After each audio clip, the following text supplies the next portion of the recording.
You're locked into Inception Radio Network, Superior, Wisconsin. From aliens to ghosts, demons to angels, and from shadow people to the outlandish, Heidi Hollis is the Outlander.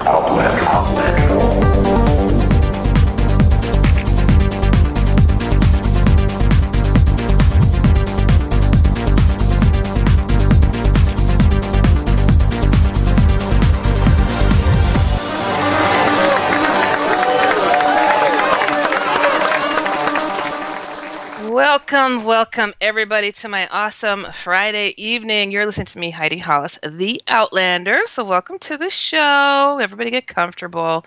Gosh, I so missed having these Friday nights. It's kind of nice to look forward to chatting with my buds and everybody here. So I have to tell you guys why you are tuning in to me. So I want to tell you what this show is about. This show is about bringing outlandish topics to the forefront. I don't care. Demons, ghosts, holy encounter, shadow people, to Bigfoot, to the outlandish. I say if it's weird, we're here, and so are you. So everybody, you're among friends. I'm going to you got a mute over there. Mute. I'm hearing futzing going on. All right. I'm going to tell you a little bit about myself if you do not know who I am when it comes to the outlandish. From Visions of Jesus and naming shadow people. I'm someone who has been there, seen that, experienced it, freaked out, found some answers, wrote about it, got over it, and now I hope to help others do the same thing and understand this crazy, crazy world of ours. I think I hear my guest breathing. Everybody, it's not me breathing, just so you know. And I want to welcome you guys to go and check out my main website, which is HeidiHollis.com. That's HeidiHollis.com. And I want to tell you guys how you hear this program, because this network is set up to the teeth. It's awesome. They have their own app, IRN app, Inception Radio Network app. Please get it, download it, and then you can hear me at all times. How about that? And also, you can listen to this program very much the same way that my parents do, which is just calling a simple number, 401-283-6700. And I always welcome people to call in to the show because I like talking to people. People are mostly decent. Now, hold on. Yeah, they're okay. Call into the show, 1-888-919-2355, or Skype your comments and questions to us, because I take those too. And I'm going to go in the chat room here very soon, but I was having a little technical difficulty, but I got myself wired, I think so. So I will be in the chat room. You guys got to come join me over there. And I will put a post very soon on my Facebook and let people know I am here chatting it up. So, you guys, it's raining and storming like crazy here in Chicago. I think everybody is having flooding issues all over the place and terrible tornadoes, and it's like the world is just caving in on itself. Where's Noah when you need him? I mean, I don't know. Maybe we'll put in a call at the end of the show. So that might also mean that Joe is flooding, because Joe, the other producer, likes to flood. He floods his home all the freaking time. And MJ, who is up in Wisconsin, I think he's fine. He's producing tonight.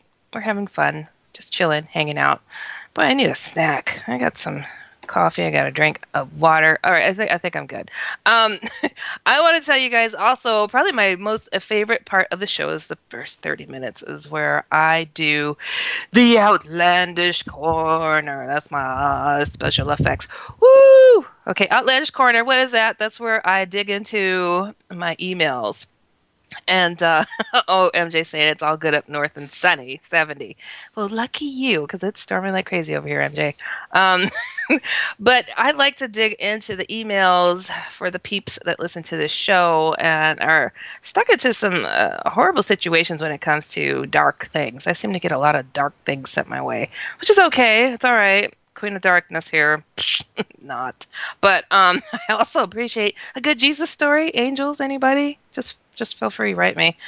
You could always contact me through my email, D-A-S-D as in David, dusoutlander@gmail.com, or go to my Facebook page, put a number 1 in front of Heidi Hollis, so 1 Heidi Hollis, okay? Or you can follow me on Twitter at one Heidi Hollis as well. So there you go. Booyah. So we're going to get on over to the outlandish corner because this is so cool. And every once in a while, I like to invite my guests to join me, and I always leave the option open. And lo and behold, my guest for the evening, who is Awesome Possum, is going to join me. We got Brad Olsen waiting in the wings. Hello, Brad. How are you? Hey, Heidi. I was holding my breath so I wouldn't breathe too hard. Yeah. Now that we got the intro taken care of, I guess put my breath out there. I'm just gonna. Yeah, no, it's all good. Yeah, no, I always tell people mute, so you don't, so you can futz all you want. I just don't. I never know what noises I'm hearing through my headset, and I'm like, what is that? But it's all good. But I will officially read your bio and all that good stuff after our 30 minutes of digging into the grab bag of emails. So Brad is going to join me, and we're going to both put our heads together, and we're going to figure out some of these emails. All right, Brad, is that cool? Got it. Okay. let me go down here. I've got some big juicy ones, Brad. I'm trying to find a shorter one. Oh gosh. Okay. All right. And I don't generally read these in advance. Sometimes I do. Most times I don't. So it's not edited. There's swear words and stuff. I try to skip them. Okay. It says, Dear Heidi, it was back in 2009. I was at my mom's apartment. She was in the process of moving. And one night I was sleeping on a mattress on the floor in my sister's room. It was me and my 3-year-old son, and the room was dark. And I woke up, looked up, saw something start looking down at me. Ugh, that's just chilling. All I saw was big alien-looking eyes with green in them. Ick. I can see like it was a face, but with eyes. Yucky. I went under the cover, and when I looked again, it's like I saw the shadow face coming closer to me, but slowly. And I went back under the covers and kicked the computer that was on the floor beside me, and the light came on the screen. I looked, and it was gone. I grabbed my son and left the room and woke my mom up. To this day, I could still picture it. But it seems like ever since then, bad things and bad luck has been happening. Why do you think this is? Thank you, Jessica. Okay. Well, hold on. Yeah. Okay. So, that's a doozy. It's nice to get some good alien stories every once in a while, but it's like a shadowy face coming closer. I don't know exactly why sometimes bad luck seems to follow people who have encountered some of these peculiar oddballs. One being, aliens are not cool. I mean, most of them aren't.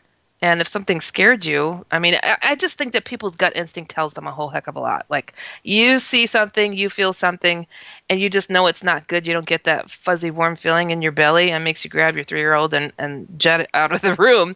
I would say it's not good. So why it was checking you out, peeking, I really couldn't tell you. But the bad luck thing, it makes me wonder, are you having other encounters? Is there something else that's going on that you're just not quite fully aware? Are you thinking perhaps they're dreams, but they just seem to stick with you for a bit? Is something going on, more interference going on that you're not telling and you're not linking up? That's what I tend to think of when I hear of such a thing. It's like, I've got bad luck ever since I saw this one thing, this one situation happen. But there may be other situations that have happened and you're just not connecting the dots. I don't know. What do you think, Brad? Oh, I'd be interested to know if this is one and done, if it was only one time, or if this has happened multiple times. If it was just one time, it's a little bit harder to connect the dots and say it was an abduction experience, because usually it does happen multiple times. But not to downplay this person's experience, I think they're all valid in their own way. But yeah, just to play devil's advocate, you might want to say, sure, you weren't having a nightmare or something. I don't want to put any suggestions into this person's head. It obviously sounds like it may have been traumatic. Right. But we got to look at it from all angles. And unless it's a multiple abduction experience, maybe there's a simpler explanation. Yeah. No, I hear you. Playing devil's advocate is often required. But it's just so... This is really kind of bizarre. That's like I'm on the same page as you. It's like I think that something else may be going on, and they're not quite connecting the dots to being further experiences if it truly is alien related. Because to have an isolated case, to have gotten that close, it's kind of rare. I think. Hmm. You know. Maybe the son had some insight if he saw it or if he was in the room as well. That could kind of Hmm. correspond to what she's saying. Yeah, yeah. So, alrighty. Let's see. That I think that it's so weird. It's like I've got these emails all backed up on one page here. That could have either been from Jessica or Roger. So I'm like, God help me. Lord only knows which one that was. But all right, sure.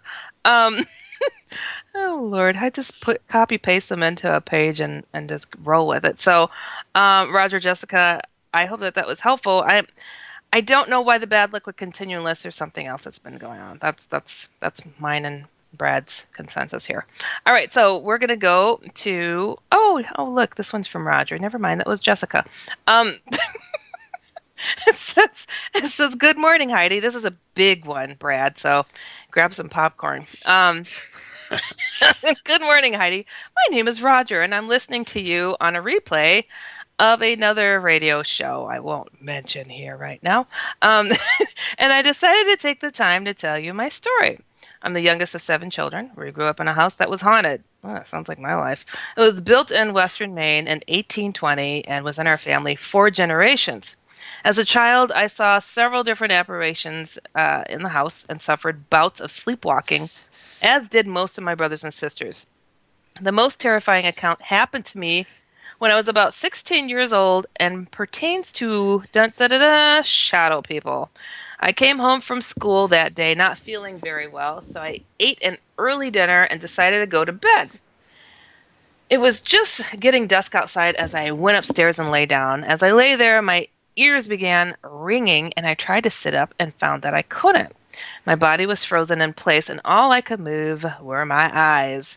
I began to get frantic as I struggled to move. The ringing got louder, and then I noticed the shadow in the corners of the room started to move. That gives me the chills. I was trying to scream, but couldn't. The shadow slipped across the ceiling and took on half-human shapes from the waist up. There were quite a few of them, and they started to swirl in circles above my head. Through the ringing in my ears, I started to hear this cacophony of laughter. Okay, I don't know that word. And the shadows were pointing at me. Oh, well, that's just rude. It got louder and the ringing faded. Then suddenly, the ringing and laughter stopped. Oh, and a child's voice said very clearly, "Help me." Oh no, Brad, this is really horrible. A child's voice said very clearly, "Help me, I'm buried in the cellar." I Oh was boy. crying. Yeah, that's just. Think I know where this one's going, but go on. Oh my gosh, this is horrific. I was crying by this time, and the only thing I could think to do was whisper, "Jesus, help me." When I did, the shadows were sucked back into the corners of the room, and I slowly was able to move again. Generally, one of us kids had a weird experience we shared with the others, but I was so shaken by this, I didn't mention it for years until my brother and I were both home on military leave.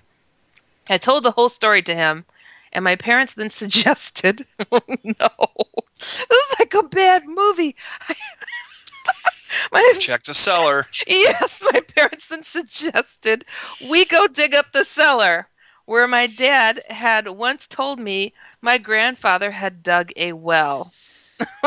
This is where it got even more weird, really. Okay, my dad freaked out and started yelling, saying there was never a well in the basement and no one was digging up anything. Okay, Dad, sure. He started yelling, saying there was never a well in the basement and no one was digging up anything. My mother also looked really scared and said basically the same thing. I backed off and told them I was just joking. After they went to bed, my brother told me he remembered the well in the basement and that my dad had filled it in. Moving ahead, while I was in the Navy, I had a couple of dream experiences. The first came when a friend of mine on a ship had lent me his copy of a book called The Necromancy. Oh, great. Okay. which he claimed was one of the original printed copies. It was a big leather-bound book, probably made of pigskin or something, with gold leaf pages. I started reading it and found it fascinating, to the point that I thought I read about three-quarters of it until I fell asleep. I immediately went into this series of dreams. First of all, I saw this long list of words in another language. As I was trying to figure it out, they started to fade off, and I found myself standing, wrapped in a navy blanket, staring down at myself. It shifted again, and I was lying in bed with my parents in my parents' house, the same one as above. The room I was in was adjacent to my parents' bedroom. My room was dark, and the light was on in their room. The door was halfway open, so the light was shining on my face. Okay, cut across my chest. I felt something grab my hand in the darkness. I looked down and saw I saw a black hand holding me. Ugh. Holding my hand. I had this strange urge. What? I had this strange urge to kiss the hand, and I drew it up to my face. But when it entered the light, it disappeared, although I could still feel it. The dream shifted one more time, and I was in my workspace on the ship. I was a sailor, and the power went out. As the emergency lighting came on, my coworkers and I gathered in the control room. We were talking among ourselves when a voice came over the intercom saying, "Roger." I clicked the button, said, "Who is this?" Thinking it was one of my friends messing with me. The voice said, "Gabriel."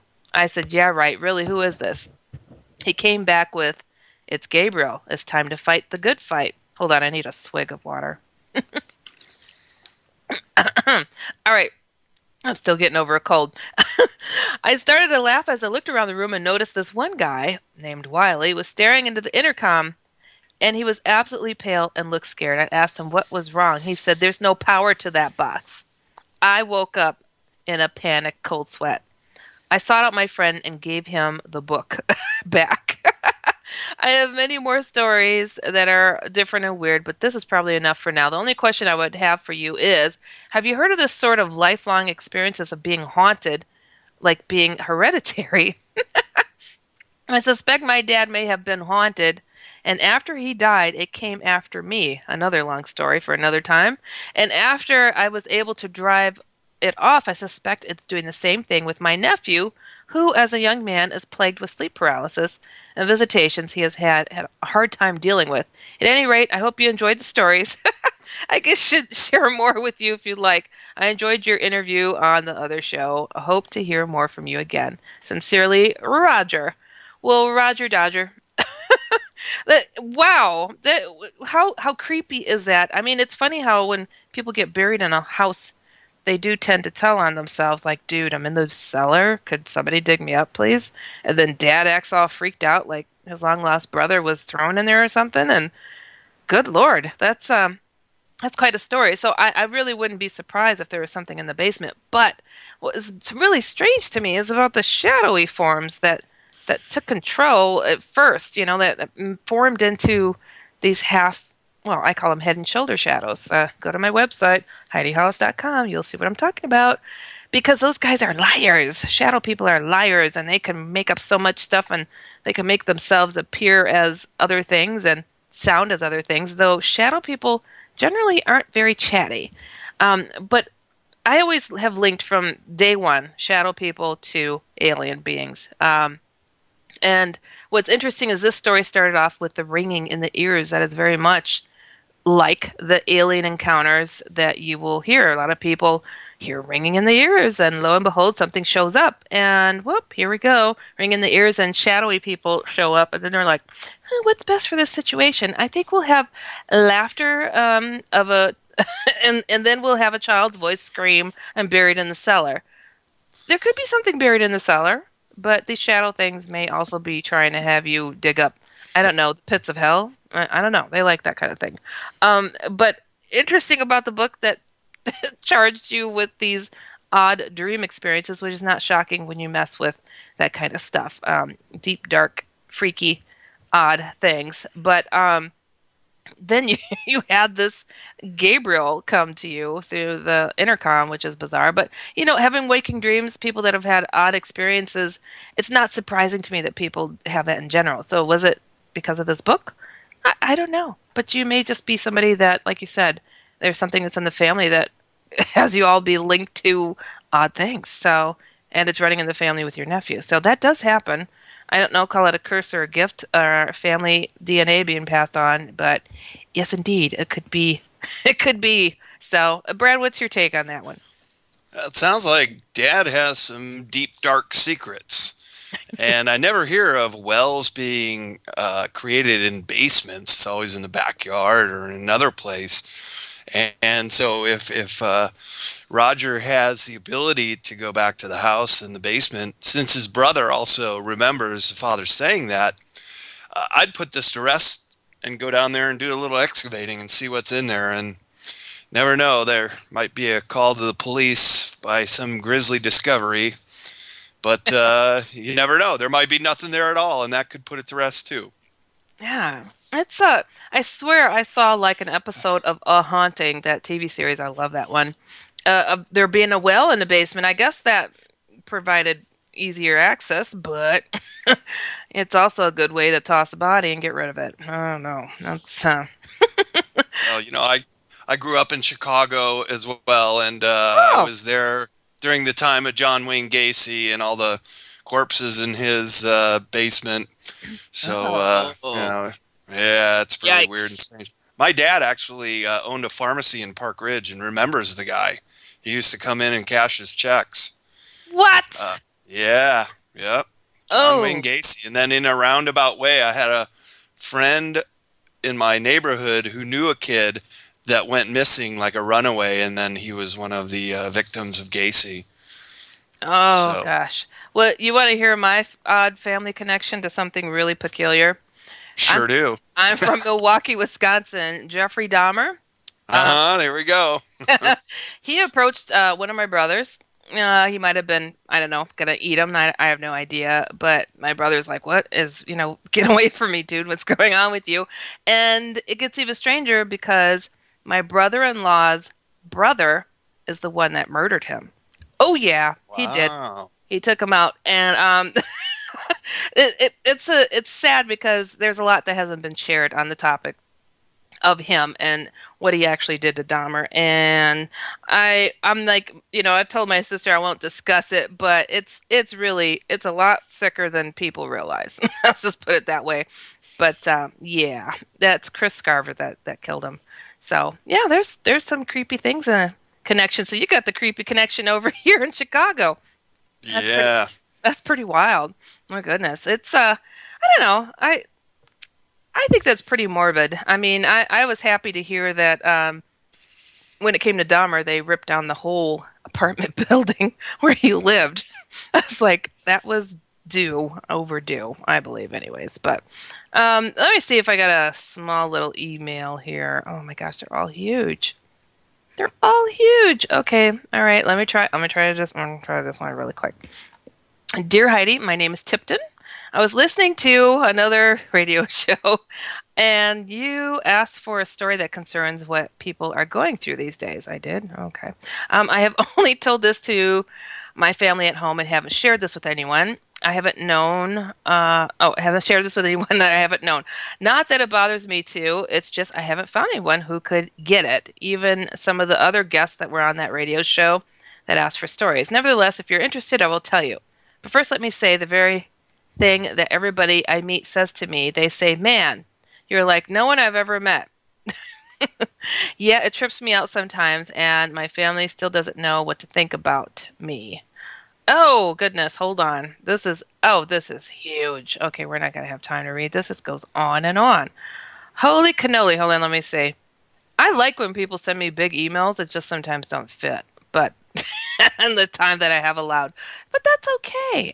Here we go. No, that's a big one too. All right, so I don't have one that I could read now that's going to fit because this is a monster story, and I would hate to goof it and not give it due diligence because this is really creepy. This is really cool. So, you know what? I think what I'm going to do, since I got a few minutes before we go to break, I am going to read off your bio a little bit, Brad. And first, I want to invite people, anybody that's had any odd experiences that wants me to give a little bit of advice or whatever, feel free to write me at Outlander@gmail.com and find me on Facebook as well. Put a 1 in front of my name.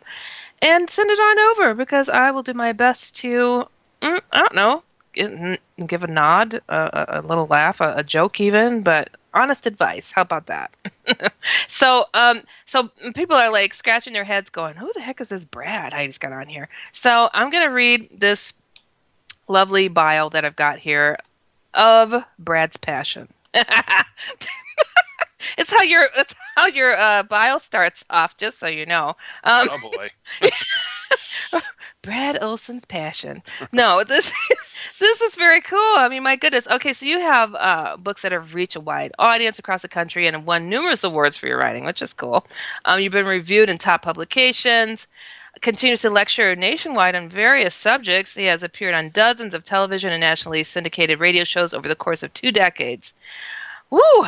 Yet, for all the fanfare, Brad Olsen likes to spend time with friends, family, attempting to be outdoors as much as possible, which is cool. Although the professional task of book publishing occupies most of his year, Brad Olsen is also the founder and event producer of the How Weird Street Fair in San Francisco. That's where I was born, Brad. The city where he currently resides. Awesome. Between writing online and print publication articles, new book chapters, and posting on social media, he also manages various websites, does marketing work, special sales fulfillment, administrative tasks, manages various projects. My goodness, are you busy? You wear a publisher's hat.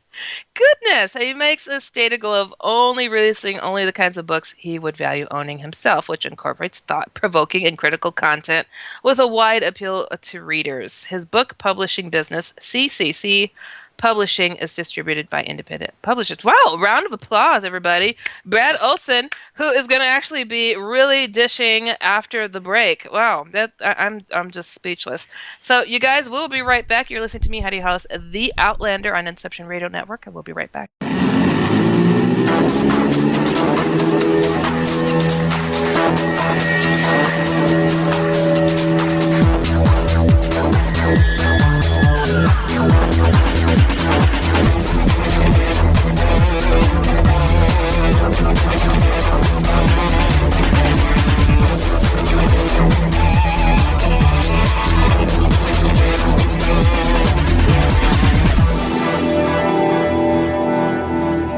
You're locked into Inception Radio Network, Superior, Wisconsin.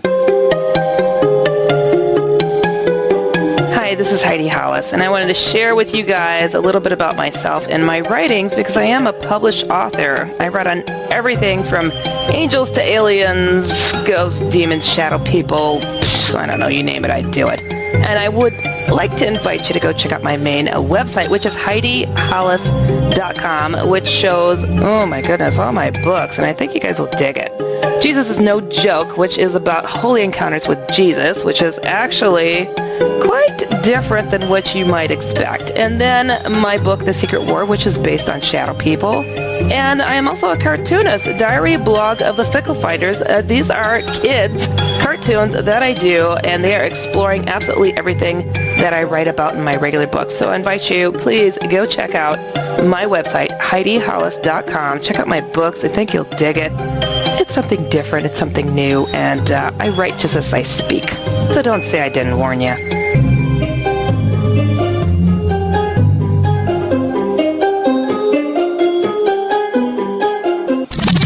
You didn't forget what's coming up tonight, did you? Hi, Inception Radio Network listeners. This is Amanda. Never miss that interview you were looking forward to or the show on your favorite topic.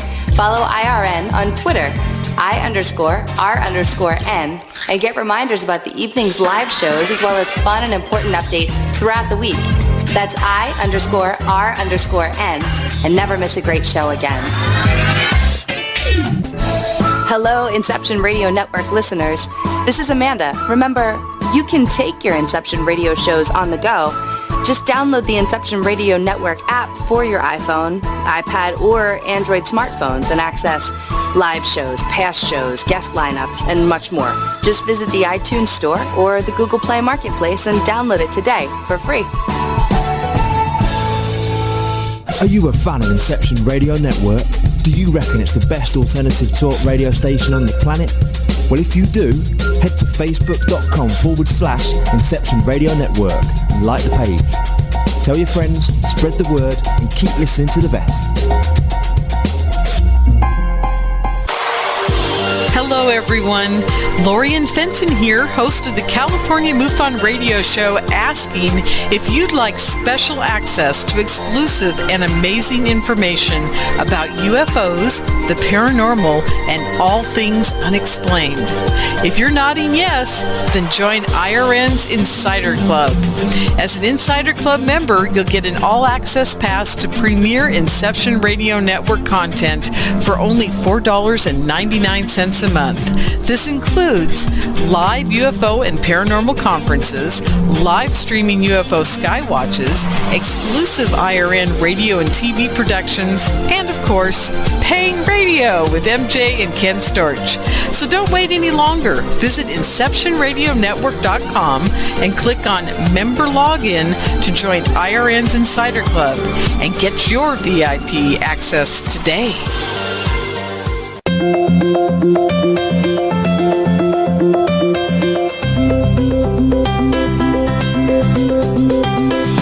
Hello, IRN listeners. This is MJ saying hello and sharing an awesome secret I discovered. It's called DreamNuage.com. Fresh, raw, organic ingredients are used to create all their products. They are made in very small batches to ensure quality and freshness. Handmade in the USA, each product is created with care and with the finest organic ingredients. There are no preservatives, dyes, or chemicals in any product.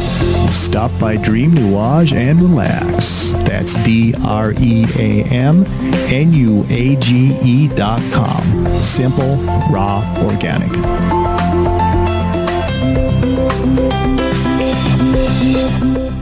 Hello, folks. Heidi Hollis is rocking the airwaves every Friday at 9 p.m. Eastern right here on IRN. But if you want to learn more about Heidi, check out her amazing website at www.HeidiHollis.com. For IRN, this is MJ.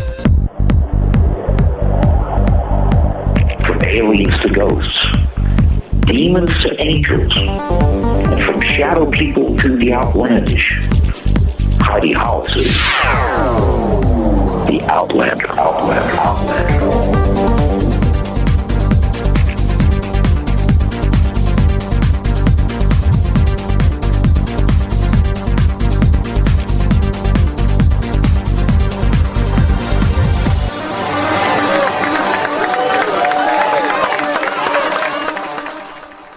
Welcome back, everybody. You listen to me, Heidi Hollis, the Outlander. Remembering, always if it's weird, we're here and we're giving you advice and insight on outlandish topics.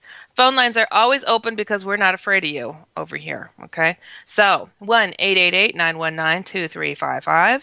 And if you didn't hear during the first half of the show, or should I, was that a half? That wasn't a half. It was the first 30 minutes. I invited Brad Olsen to join me for the Outlandish Corner, which we had some fun answering some of your emails.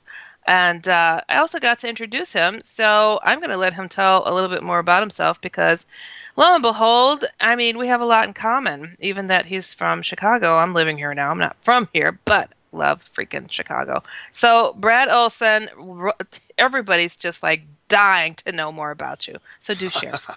Well, don't die, but I will tell. Yeah, like you said, I grew up in Chicago and traveled quite extensively in the Midwest and Boy Scouts. And my dad and grandpa took us on trips and so forth and kind of got the travel bug. So when I graduated Illinois State University in 1988, had a couple friends that said, "Oh yeah, I want to go to Europe. Let's do it." So I started planning and I started making money painting houses up in the northwest suburbs where I grew up. And then they, one by one, dropped out. Couldn't do it for one reason or another. And I'm like, hey, I'm still going. So I went solo to Europe for 3 months in 1988. And in the first week, I got my backpack stolen. And I was thinking, maybe I'll just call this off. I don't have anything. Well, I did have my money and my passport. And I said, screw that. I don't really need much. I'm just going to go for it. And it turned out to be a wonderful trip. And all the while, I thought I was doing such great for myself, self-financed, 3 months in Europe.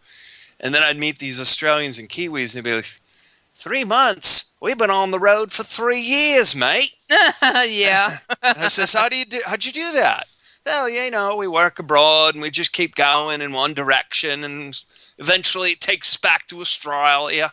Right. I said, cool, I want to do that. And so I came back to the Midwest, and as I was telling you during the break, my mom and sister were also getting California fever. We'd been out here a few times on vacation and so forth. And they said, we're moving. We're going. And I said, well, take my stuff. I'll meet you there when I get back from Europe. And I did. And then I just moved straight up to Lake Tahoe for 2 ski seasons because snow skiing is one of my passions. The passions of Brad, as you pointed out in my bio. Yeah. I love it. The passions. Gotta have passion in life, Of course.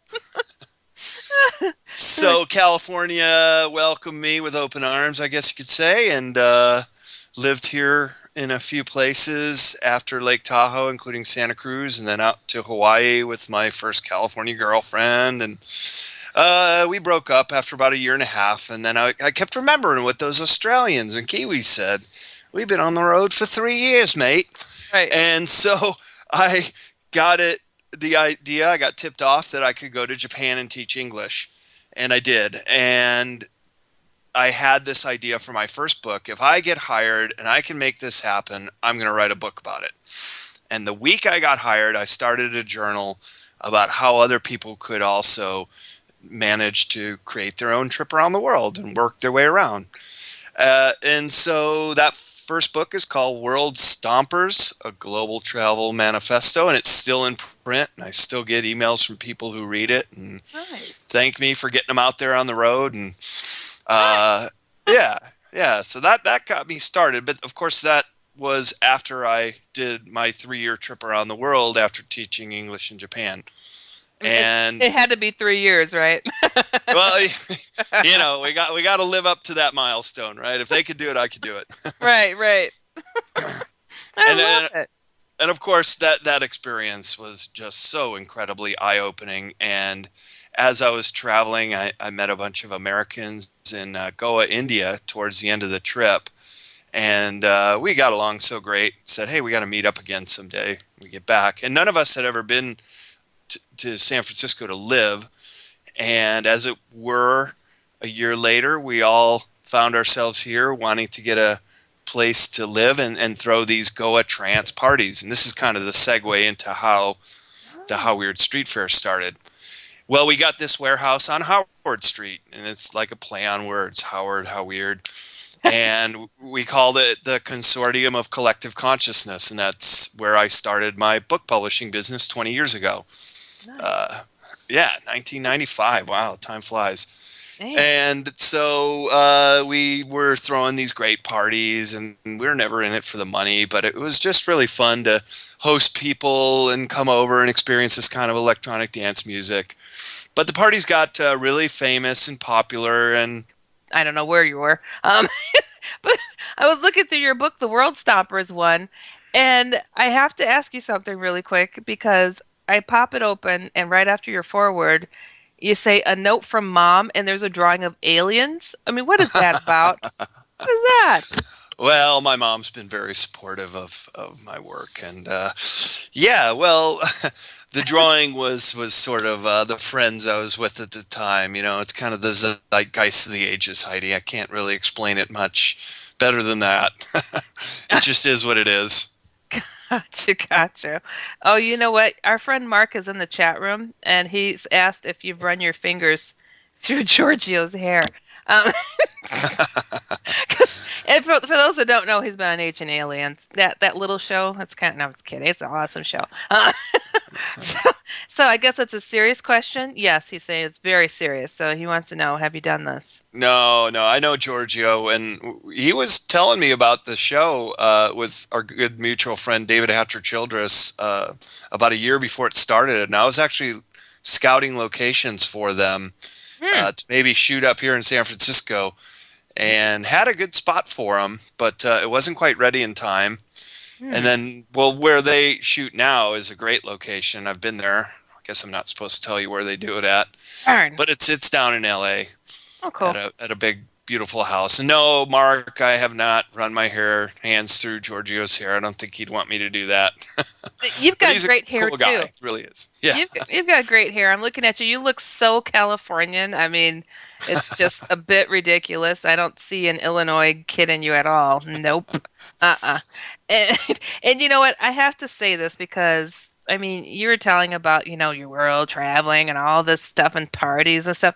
And Brad, it has to be said your life really sucks. I mean, it's really horrible. I feel really sorry for you. You've got a tongue in your cheek right now, Holly. I have a great life. I know you do. It's really sickening, Brad, okay? There. All right. It's been said. Dang it all. I'm like, what the hell? That's not fair, Brad. Share a little bit of the fun or something. Okay, well, I do in my books. I guess you do. Jeez, yeah, I saw that with the aliens and stuff. So tell us more. So you got the parties going on. That has to be a struggle for you. Well,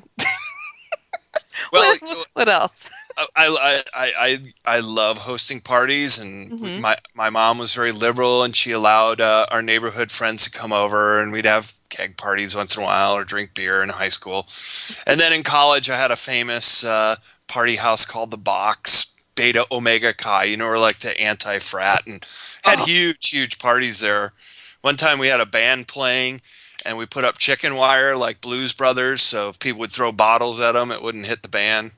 Stuff like, that's college. That was ISU. So, and even when I lived in Japan teaching English, I lived in this place called the Cherry House, and we'd throw big parties there too. So I kind of had this in my blood to host parties. So then the CCC came around here in San Francisco, and we had these great parties, and then that morphed into the How Weird Street Fair, which is now 20,000 people.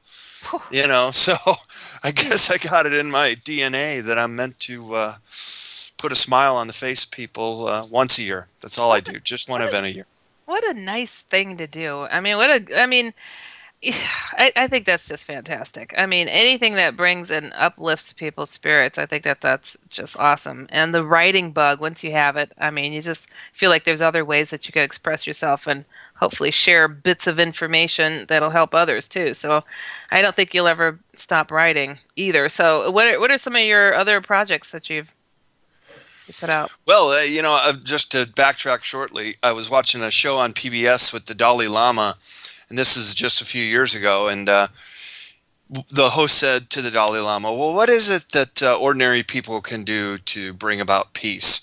And the Dalai Lama said, they can throw a festival. And I'm like, what? That's what I do. And then he goes on and talks to him a little bit more about festivals. He said, but the Dalai Lama doesn't like to attend festivals. He just thinks we should all do that. So, yeah. So that's the thing I do for 3 months a year. It takes quite a bit of my time, but the day of I have to work and produce this event. But in service to others, I think it's good karma to put a smile on the face of 20,000 other people. And I do know that indirectly, these unintentional consequences, there have been births of people who have met at How Weird and had a child, and people have gone on new career paths because they met someone. This is sort of the spontaneous combustion, I suppose, that happens when you bring people together, and then it happens. Wow. And I actually did a chapter in my book, Modern Esoteric, called So You Want to Throw a Street Fair, which is just sort of my extended bio, if people want to know. But I do put some hints in there how to do it yourself, in the spirit of the Dalai Lama, who says that, to foster world peace, we can do festivals. Nice. So now you have, in a lot of your travels, you've made a point to go and visit special sacred places. So tell us what drove you to go looking, and what are some of the places that you come across that you appreciated the most?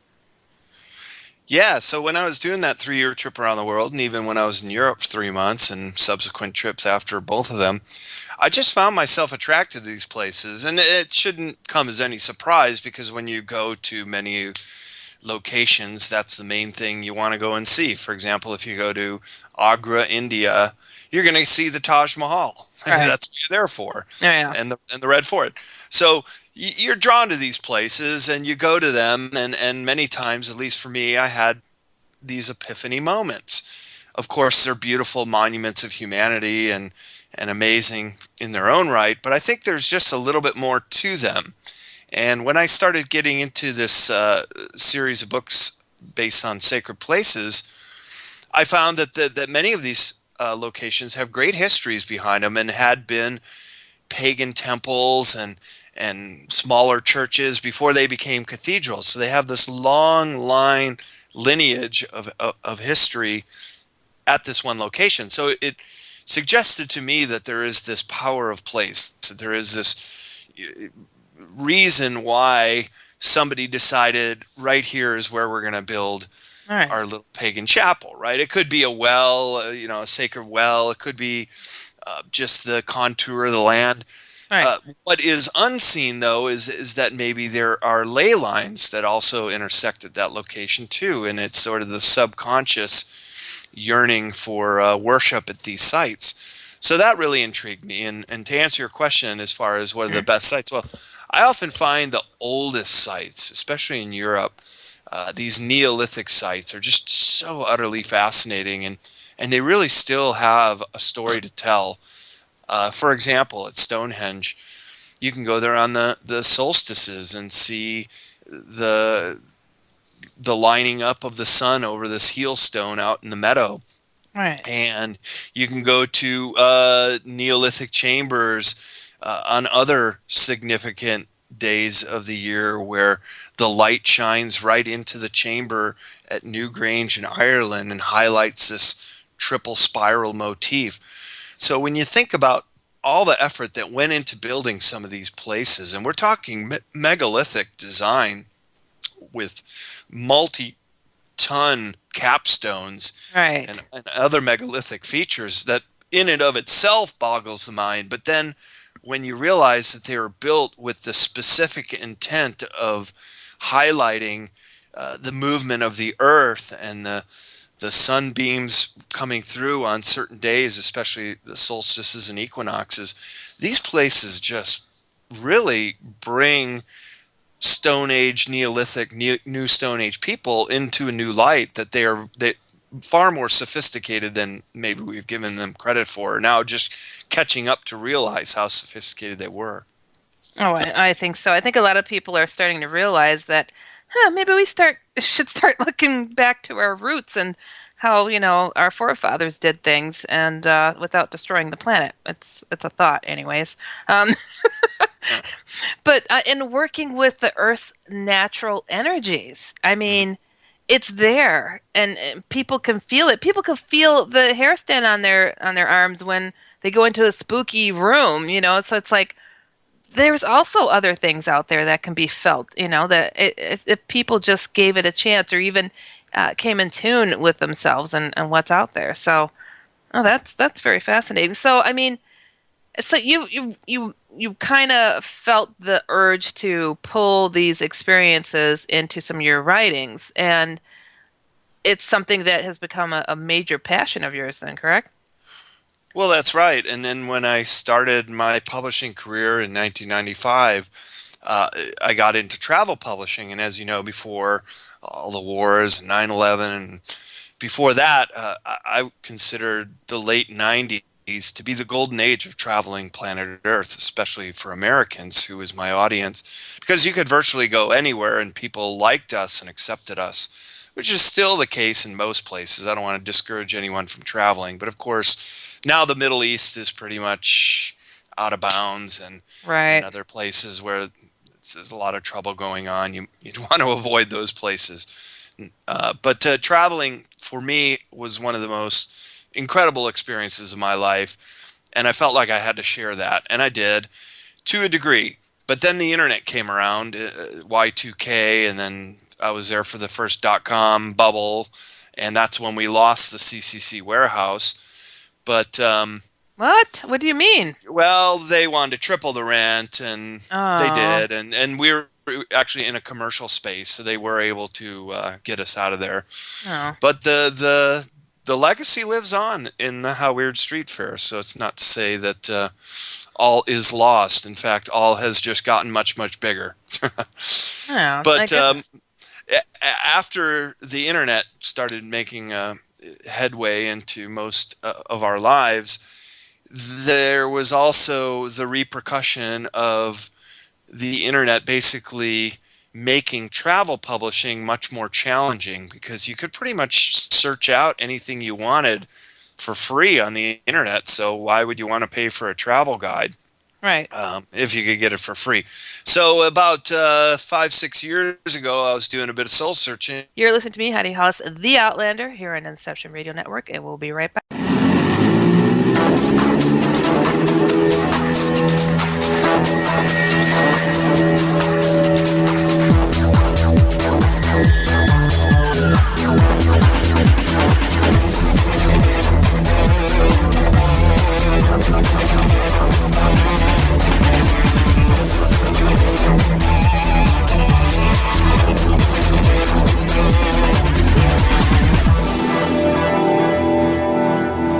You're locked into Inception Radio Network, Superior, Wisconsin. Hi, this is Heidi Hollis, and I wanted to share with you guys a little bit about myself and my writings, because I am a published author. I write on everything from angels to aliens, ghosts, demons, shadow people. I don't know, you name it, I do it. And I would like to invite you to go check out my main website, which is HeidiHollis.com, which shows, oh my goodness, all my books, and I think you guys will dig it. Jesus is No Joke, which is about holy encounters with Jesus, which is actually quite different than what you might expect. And then my book, The Secret War, which is based on shadow people.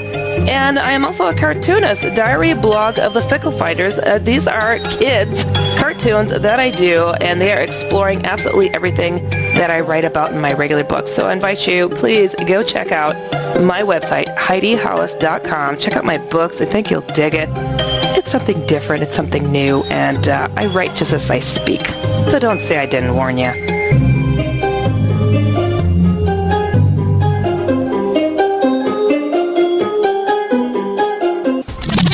You didn't forget what's coming up tonight, did you? Hi, Inception Radio Network listeners. This is Amanda. Never miss that interview you were looking forward to or the show on your favorite topic. Follow IRN on Twitter, I_R_N, and get reminders about the evening's live shows as well as fun and important updates throughout the week. That's I_R_N, and never miss a great show again. Hello, Inception Radio Network listeners. This is Amanda. Remember, you can take your Inception Radio shows on the go. Just download the Inception Radio Network app for your iPhone, iPad, or Android smartphones and access live shows, past shows, guest lineups, and much more. Just visit the iTunes Store or the Google Play Marketplace and download it today for free. Are you a fan of Inception Radio Network? Do you reckon it's the best alternative talk radio station on the planet? Well, if you do, head to facebook.com/Inception Radio Network and like the page. Tell your friends, spread the word, and keep listening to the best. Hello, everyone. Lorian Fenton here, host of the California MUFON radio show, asking if you'd like special access to exclusive and amazing information about UFOs, the paranormal, and all things unexplained. If you're nodding yes, then join IRN's Insider Club. As an Insider Club member, you'll get an all-access pass to premier Inception Radio Network content for only $4.99 a month. This includes live UFO and paranormal conferences, live streaming UFO skywatches, exclusive IRN radio and TV productions, and of course, paying radio with MJ and Ken Storch. So don't wait any longer. Visit InceptionRadioNetwork.com and click on Member Login to join IRN's Insider Club and get your VIP access today.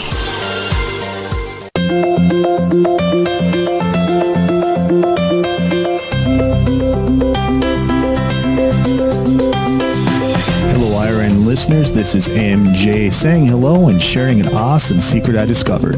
It's called DreamNuage.com.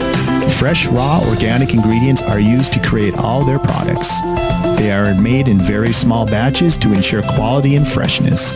Handmade in the USA, each product is created with care and with the finest organic ingredients. There are no preservatives, dyes, or chemicals in any product. Stop by Dream Nuage and relax. That's DreamNuage.com. Simple, raw, organic.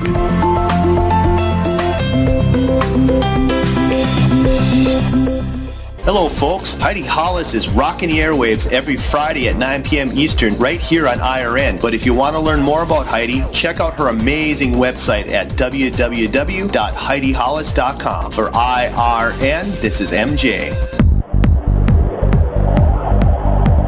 From aliens to ghosts, demons to angels, and from shadow people to the outlandish, Heidi Hollis is the Outlander.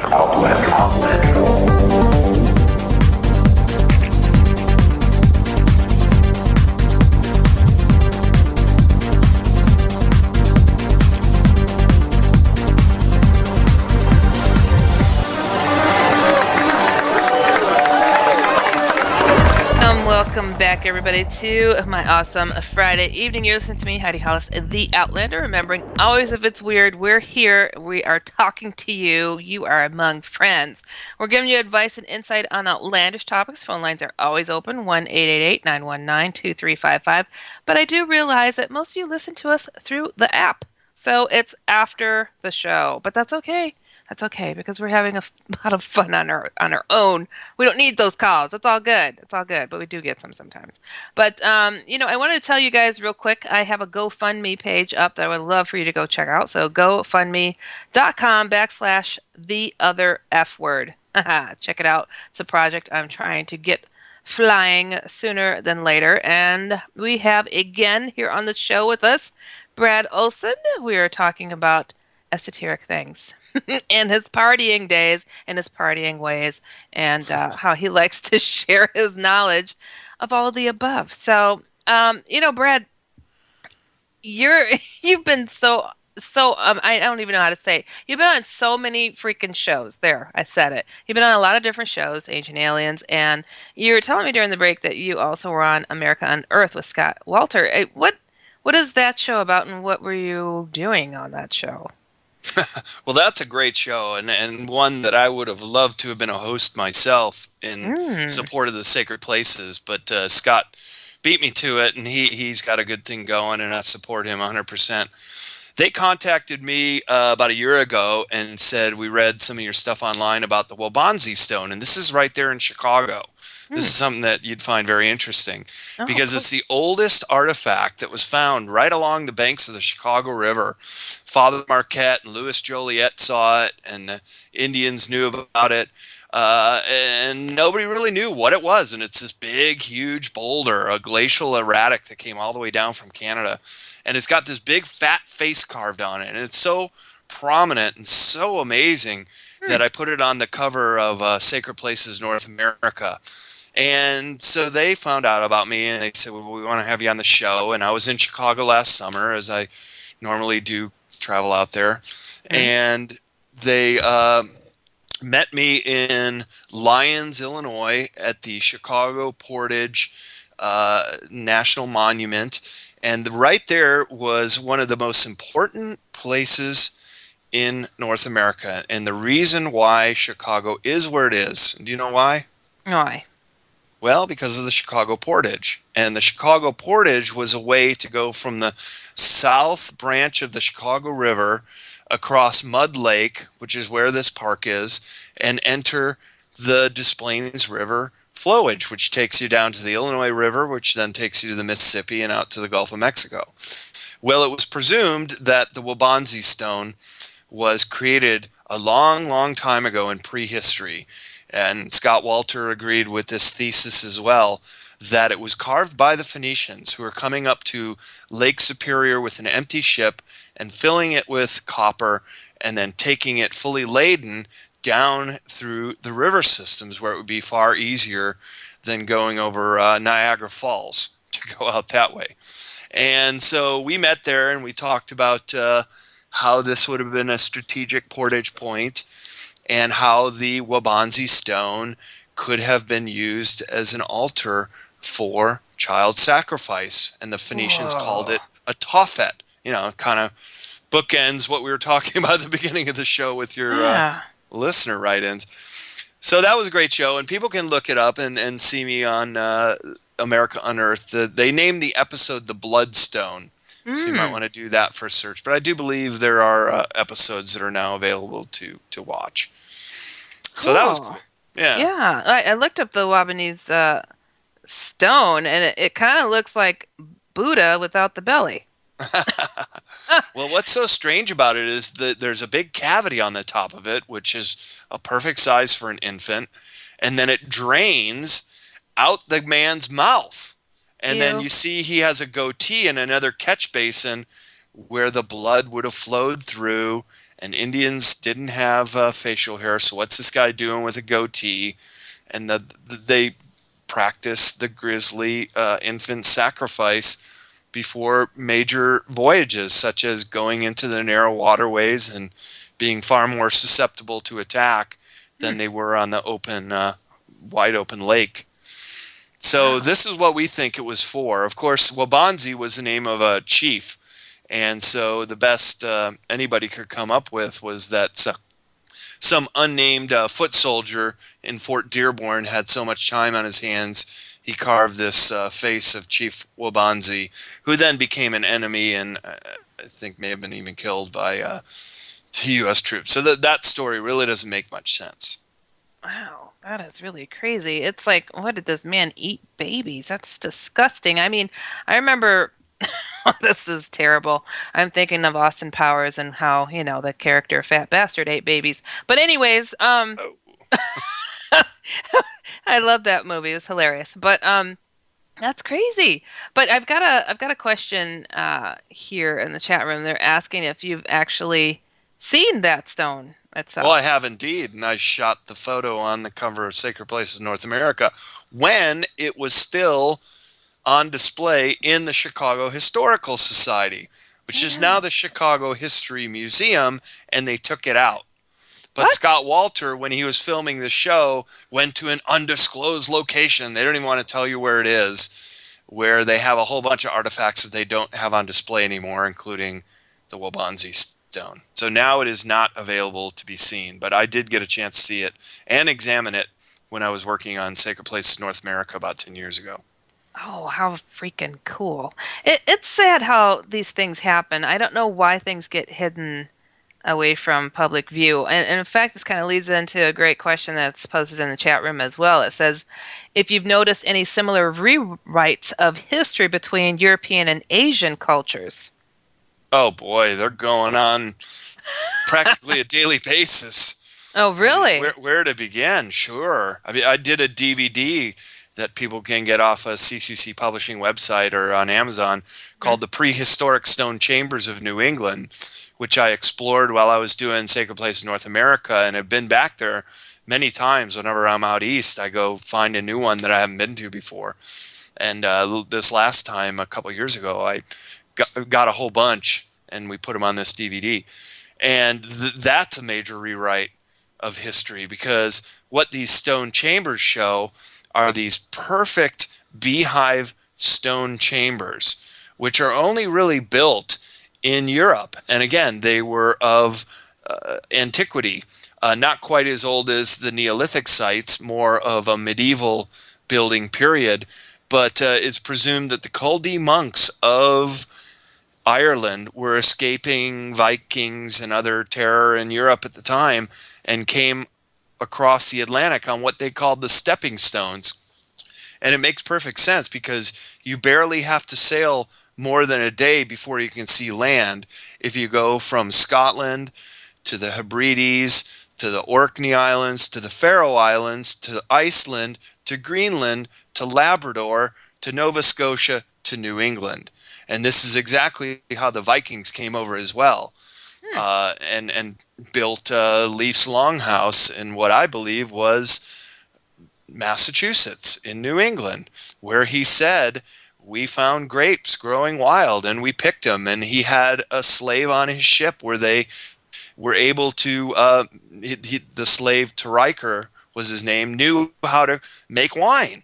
So Leif the Lucky came back to Greenland. He came for wood, which of course there's plenty of trees in New England, and barrels of wine. So his father, Eric the Red, passed away. Leif never came back to North America, but his younger brothers did, and his sister did, and many other people from the Greenland colony. So talk about rewriting history. I mean, North American history really has it all wrong. Columbus was no unique discovery. It had been going on for hundreds, perhaps thousands of years if we incorporate the Phoenicians. Yeah, thinking about the natives, I mean, where'd they come from? I think they're the ones that discovered things. That's right, of course. It's like, my goodness, wow, that's absolutely fascinating. I never, I kind of get why people try to hide some of our history, but then I don't really get it. It's like, I just find it so much more fascinating than what has been revealed, and it's like, why not share it? What do you think is the big deal that they're doing this? Well, a lot of it is because historians are typically very conservative. And this stuff goes back to Manifest Destiny and white people feeling that they had the moral right to take the Indians' land.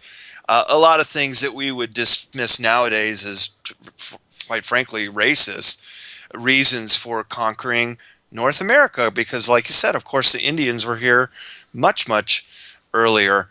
And just right here in San Francisco, where I'm at, I've been trying to get the American Unearthed team to come out here and do a piece on St. Francis Bay. That was the original name of the San Francisco Bay. And, of course, San Francisco is St. Francis.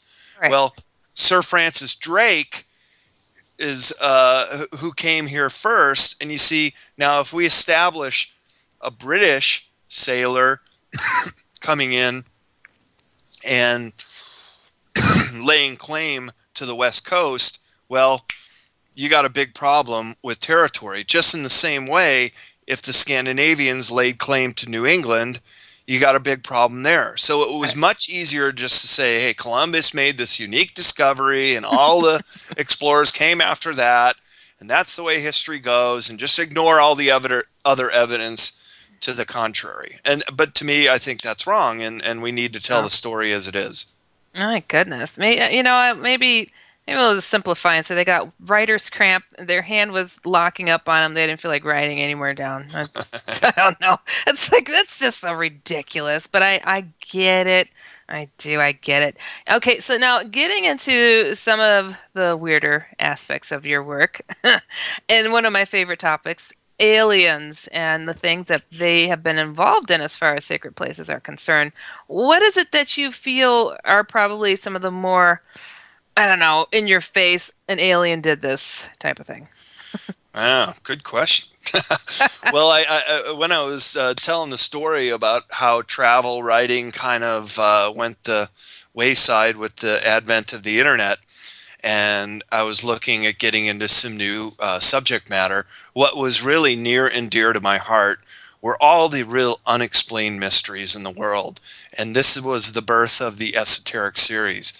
And the first book is Modern Esoteric, which is taking a look back and starting with antediluvian civilizations and the possible genetic tinkering of the human race to so many subjects that have been withheld from us, including the mystery schools and sacred geometry and so many things that are out there for us to discover, but sometimes they're very complicated subjects. So what I've tried to do is condense them, each subject, into a chapter in Modern Esoteric. So that's looking back all the way up to this modern age. Whereas the second book in the series, Future Esoteric, The Unseen Realms, takes a forward-looking stance, and this is when I introduce many of the topics concerning ETs, phenomenon, and who we are, and maybe where we're going into a possible utopia-type scenario, which I hope, timeline one, is humanity waking up and then going into what has been termed the Golden Age.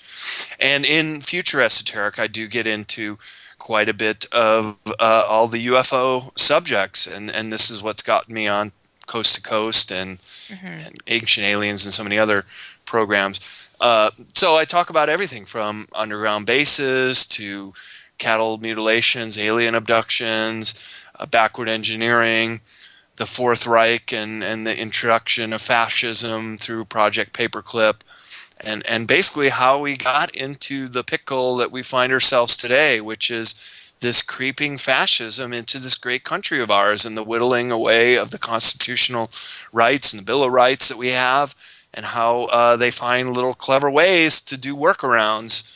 And so I just want people to wake up. And I've always said my mantra is people have a right to know. Yeah. And for my storytelling skills, I guess that's the best way you can say how a writer can be effective is if they can just put together a complicated subject and make it accessible to just about everyone. And that's what I try to do in the esoteric series of books. That's cool. So, I mean, you know, I always find it fascinating and like to ask the question and to see what drives a person to do what they do. And I think you just spelled it out just now. You think people deserve to know. And it's a gut thing with you that it's just such passion driven. I mean, it just spews out of you. I don't know if you knew this. I mean, it's quite out there. So it's kind of a cool thing, though. I mean, I really commend you on your work. I mean, that's really meaningful, and you're helping who knows how many people to open their eyes to what's going on in the world and spell it out to them in the way that they can accept it. So Oh, thank you very much, Heidi. And, you know, when people say, what difference can I make? I say you can make a huge bit of difference. Yeah. And it doesn't even mean throwing another festival for 20,000 people. It doesn't even mean publishing a dozen books. It means putting yourself in the mindset that you want to be in service to others. And this is so very crucial because we're basically inundated with suggestions that it's all about money and power and fame and me. It's not about that at all. It's about serving our fellow humans. And if you can do it in just the very smallest way, like I give change to homeless people whenever they ask. It doesn't mean anything to me. It makes a huge gesture to them who have nothing. It's little things like that actually have a repercussion effect. And you will start seeing changes in your life when you start making an avowed change to be in service to others. And I highly recommend it. No, it's just you may not have anything left in your pockets if you walk down the Magnificent Mile here in Chicago, but I understand what you're speaking of. You know, there's just a lot of people asking for cash all the time. But I know what you're saying. Now this is a very, very, very important question, Brad, because I like to dig in a little bit deeper and find if you have personally experienced something out of the ordinary that helps inspire you just a little bit more than the regular person. You're asking if I've seen phenomenon? Amen, brother. Go there. And the answer is yes, I have. And in fact, this was really the deep down inspiration for doing the esoteric series, because in the summer of 1997, I was traveling through the whole Pacific Northwest. And I was with this group of guys, and we were having a great time camping around. And we were at Crater Lake in Oregon. And it was at sunset right around now, around the summer solstice. And we had gone up to the highest point in Crater Lake, and we were just commando camping up there. You're not supposed to go there, but it's about 9,000 feet up. And we were just watching the sunset and smoking a little herbal remedy, but that had nothing to do with it because the people I was with saw exactly what I saw. And basically, it was a very bright... No way! This just did not happen. We did not just lose him, MJ. Not right then. Am I still on? Tap, tap, tap. Is this thing on? That didn't happen! No, really? Oh, there he is. Can you hear me? Oh, yeah, I'm here. Oh, I heard thank you guys God. all the time. Are you serious? I'm like, right when you said if we saw this big, bright, there's no more Brad. Come on, man. That just didn't happen. So you got to pick it up from, I saw this big, bright. Light, Yay! basically a laser beam, bright light, and it was still What? dusk out, so it wasn't night or anything, but it lasted for several seconds, up to 10 seconds. We saw this thing streaking through the sky, completely without sound, and going right into the depth of Crater Lake, which is one of the deepest lakes in North America. And most UFO sightings are in and around volcanoes. So this was so incredible. And we had a few other friends who got up ahead of us and may or may not have seen it. So we were rushing up the hill to see if they saw it. The three of us definitely confirmed we all saw the same thing. And then just about a minute later, we saw the exact same thing happen way over in the distance. You could see Mount Shasta to the south of us, and a big bright light streaked right into the center of that mountain too. And what I remember about it that was so unusual is that it broke off into blips of squares, kind of like a digital dot, dot, dot, dot, dot, dot, dot, of perfect squares.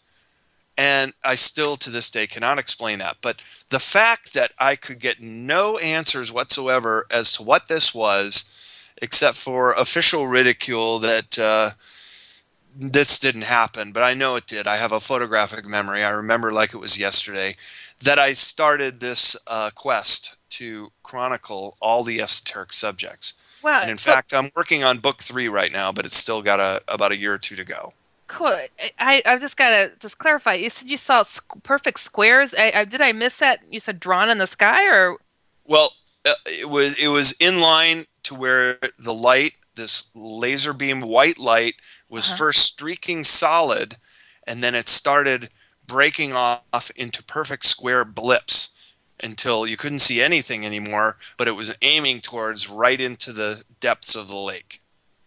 Wow. Oh my gosh. And I can't explain it any more than that. I just know exactly what I saw, and the guys who I was with saw that and saw the Mount Shasta bright light exactly the way I described it. Unbelievable. That is, when you see something like that, it really does change a person's perspective on the world. It really does. Because it's like you can't question your own eyeballs. And then you got other eyeballs watching right along with you. And it's like something's going on. And I understand the drive behind, trying to find some answers for people. So there's a lot of controversy surrounding your newer mission with this book series, huh? Well, there is, and the fact that all I could get was official ridicule and denial really set me off on a course to figure this out, and then to see that what they're really trying to cover up is something much, much bigger, and that is the secret space program through backward engineered technology that goes all the way back to the Nazis in 1930s, and this is something that's really going to blow people's minds once it comes out. And people are going to be angry, and rightfully so, to know that we've been duped for many decades and withheld the truth, which to me is absolutely wrong. Last I heard, we're living in a free and open society. I guess that's debatable now.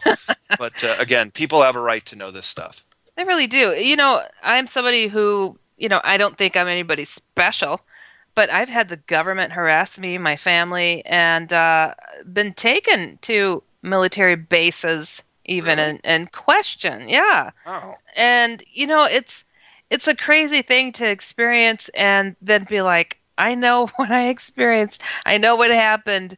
And it really, I don't think anything has angered me more ever in my life than knowing that our own people are taking our own people and interrogating them and acting like these things haven't happened. I think it's just really just lights my fire, And I'm like, I would love to, see the day when these things get unearthed and uncovered so the world can go, aha, you freaking a-holes have been doing this the whole time, and just get down to it already. I mean, there's just too many people who are suffering needlessly. I mean, just because of the secrecy to hoard knowledge. I don't get it. I don't get it.